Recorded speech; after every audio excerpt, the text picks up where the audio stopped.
Prvá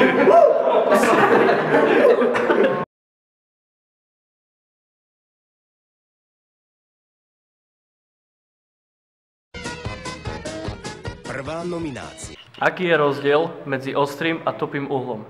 My už máme doma plyn a je to lepšie ako topiť koksom a uhľom.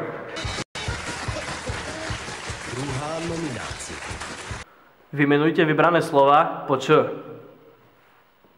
Čeresťa, čerešne,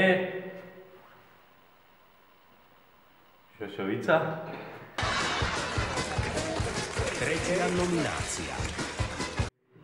Prečo nemal trojský kôň mladiata? To ani neviem, čo to je. To je homosexuál, alebo čo? Štvrtá nominácia. Kto je to kleptoman? Kleptoman je dobrý človek, čo klepe. Berie drogy a tak.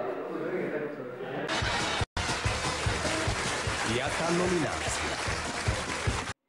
Koľko samohlások sa nachádza v slove prst? Nevieš?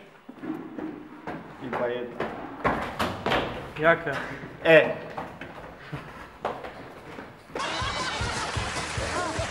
Šiestá nominácia. Koľko trpaslíkov vystupuje v rozprávke o Snehulienke? Keby si sa ma radšej spýtal, co som varil. A čo ste varili? Tá nič. Siedma nominácia.